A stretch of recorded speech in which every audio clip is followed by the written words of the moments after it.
Madalas nating ipinagdiriwang ang kabayanihan ni Jose Rizal, Andres Bonifacio at iba pang kilalang bayani sa kasaysayan. Pero ngayong araw, bibigyang pansin natin ang isang kahanga-hangang babae na tumindig sa gitna ng rebolusyong pinamumunuan ng kalalakihan.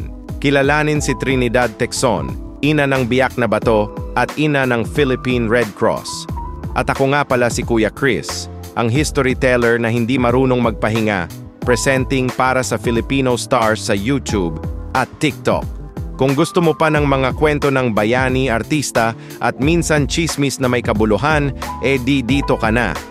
Ipinanganak si Trinidad Tecson noong Nobyembre 18, 1848 sa San Miguel de Mayumo, Bulacan.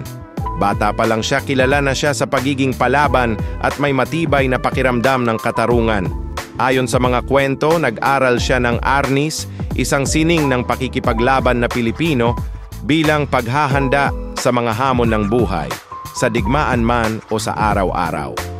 Nang sumiklab ang Rebolusyong Pilipino noong 1946, hindi siya nagdalawang isip. Sa edad na 48, sumali siya sa katipunan. Nakasuot siya ng kasuotang panlalaki upang makalahok sa mga labanan. Bitbit niya ang bolo, isang sandatang ginamit niya ng buong tapang sa maraming sagupaan laban sa mga Kastila.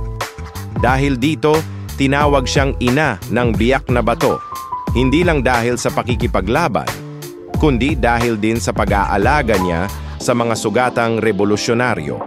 Ngunit hindi lang sa digmaan siya naging bayani. Malaki ang naging papel niya sa pagbibigay ng serbisyong medikal sa mga revolusyonaryo. Sa panahon ng Republikang Malolos, nagtayo siya ng pansamantalang mga ospital at inalagaan ang mga may sakit at sugatan. Dahil sa kanyang dedikasyon, kinilala siya bilang ina ng Philippine Red Cross.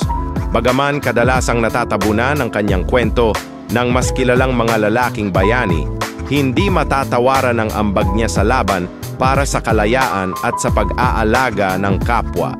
Pumanaw siya noong Enero 28, 1928. Ngunit nananatili ang kanyang alaala sa puso ng mga naniniwala sa tapang, malasakit at tunay na serbisyo.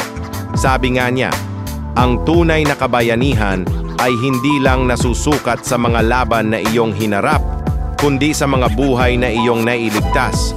Narinig mo na ba ang pangalan ni Trinidad Tecson?